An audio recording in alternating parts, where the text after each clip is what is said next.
Good morning. So, this is a little bit of a mission statement for Breaking Chains. Why I created it, what I hope to do with it, what is it for? So, I started it as a way to be authentic and transparent with the journey of being the change and shining to the best of my ability, no matter who it made uncomfortable, no matter if my decisions and my choices for my life cause other people concern, angst, judgment. It doesn't matter. After my aunt died in 2012, I was determined to do something, anything, to improve the legacy that I will leave when I cross the Rainbow Bridge and are no more on this plane of existence. I looked at her in the coffin and I just stared and I thought, and I looked around and I thought, I want to leave something. I want to do something with my life. I want it to mean something. And I want it to mean something not just for myself, but for everybody that follows. So what was the best way to do that? And I stumbled upon cleaning up my lineage. I stumbled upon epigenetics. I studied upon how our DNA carries dysfunction and old paradigms. And I knew that if I could do this, it would improve the quality of life for my children and my grandchildren and anybody that followed me. So I began, and I went through a lot. I lost 130 pounds. I ended up in the abyss for 2 years, suicidal depression, in and out of hospitals. Subsequently went to Puerto Rico to recreate, to figure it out. It was the first time in my entire life I was able to stay still and let everything slam into me. It was both entirely terrifying and entirely liberating. Since then, I've been medication-free, depression-free. I still dance with anxiety, and I'm transparent. So I'm not by any means a perfect human being. I'm perfectly imperfect. I make mistakes every single day. I faceplant on the regular. I think what's different about me per se is that I'm not scared to own it. I'm not scared to let people see me faceplant. I'm not scared to say, oh my God, I'm still struggling with this whole body issue and getting healthy, because now it's not getting skinny. Getting skinny for me was easier. Do it, work out, just fight it, deprivation. It was easy to bully myself to do it. It's not so easy to love myself there. And I'm still in the midst of that struggle. I have no problems telling anybody, how are you today? Because that's the question we ask each other, right? And in this society, in this collective, the first answer we all say, 99.9% of the time, fine. I'm fine. Your heart could be contracted with tears pouring from your soul on the inside. But we go, fine. Then I started thinking of adolescence. It's my demographic of choice, of love, of passion. At-risk teenagers are everything to me because I get it so intimately. I was one. And I thought about a kid looking at their parent, like I have done, and seeing them go through major contractive experiences, hard shit. And the kid says, Mom, Dad, are you okay? And the parent answers, fine, I'm fine. I'm fine. And they do this for a myriad of reasons, right? It could just be that they don't want to expose their kids to the harsher realities of life. They don't want the kid to know their business. They don't want the kid to know they screwed up. But here's the thing. How do they learn if they don't watch us navigate discomfort? How do they learn if they can't see us climb up out of a ditch that we've fallen into? How do they learn to respect us enough to listen to what we're saying if we don't show them, if we're not transparent in all things, the bad and the good? I've come to a place where I share, or I'm trying to, if I haven't succeeded yet, I'm on my way there. Maybe I have succeeded in showing the face plants even more than the successes. I celebrate every micro win, and I've learned that gratitude is the WD-40 for life. In any instance of sadness, anxiety, regrets, anything dark that surfaces, my default go-to is gratitude, a gratitude rampage. And I learned that by myself on the mountain in Puerto Rico. 2000, I was there from 2016, and I left the latter part. Was it the latter part of 2017? After Hurricane Maria. So I left October. Was it October? Was it October, November?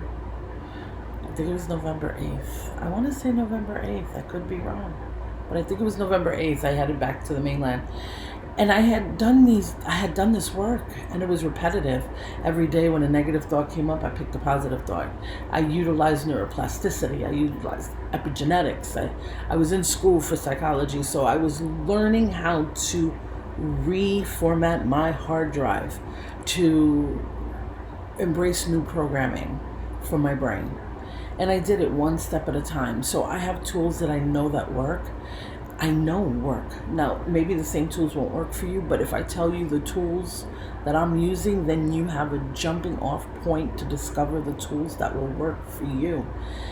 I'm not saying everything I did is for you. I'm saying that it is doable for a woman who was so locked in shame, blame, and self-pity.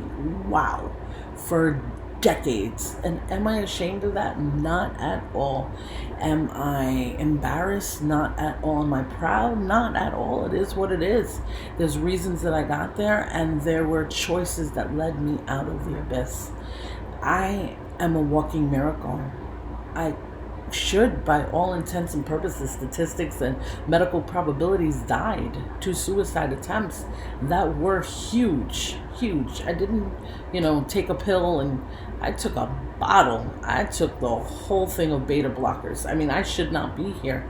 So the fact that I am here proved to me meant to be here, and that's why I use that as well. It's the name of my second book that I have one more chapter to write, and I'm done. Thank you, God, Goddess. Meant to be here because I'm meant to be here. I'm meant to be here. I tried to check out, and death told me no, you're meant to be here. How do I know that for sure? Because you're here. And it's a miracle for us to be here. When we look at the probabilities of birth and what had to happen for you to be born, and how many, sperm don't make it to the egg, and the factors in place for us to be here. It's powerful. It's huge. So meant to be here. That's where that came from. All right, so we got Breaking Chains, Meant to Be Here, Nips of Love. Why do I call my little vlogs Nips of Love? Well, back in the day in the Bronx, I'm from the Bronx. Back in the day in New York City, as a teenager, runaway teenager in the streets of New York, blah, blah, blah, blah, blah. We always took nips. They were called the little liquor bottles they sell in the liquor store. They're nips. So they're nip to make you feel better. Take a nip. Just grab a nip. You can afford it. It's $2 or $3. Swallow that down and it would numb you, right? So what if what we actually wanted was a nip of love instead of that nip? What if we really want is a moment of connection?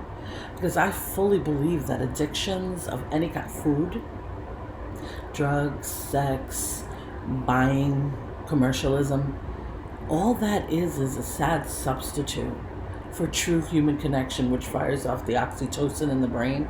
Now, these other addictions firing off endorphins, serotonin, but they're mild substitutes for the oxytocin of pure human connection.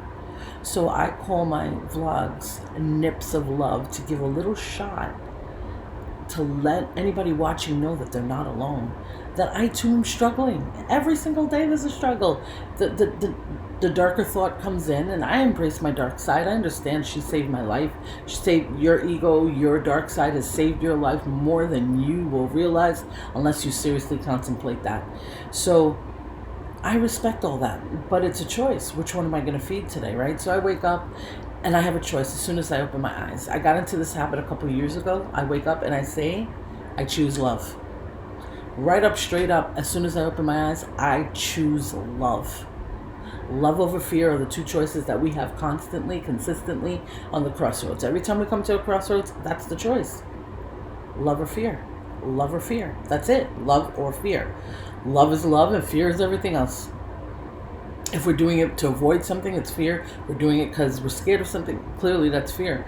everything that we don't want to address, everything that we get triggered on, that's fear. So what am I going to choose? When I wake up in the morning, I open my eyes, love versus fear. I choose love. I go to the bathroom, come back, I meditate. I have to meditate every single day. I miss like one day, maybe twice a month, if that. But I've been meditating for almost, 3 years or more right now.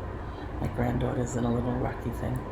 Anyway, so that's the Nips of Love, Meant to Be Here, Breaking Chains, The Village. The program I want to develop for at-risk adolescents is called The Village because it takes a village to raise a child. We don't have a lot of villages anymore, so I want to create one.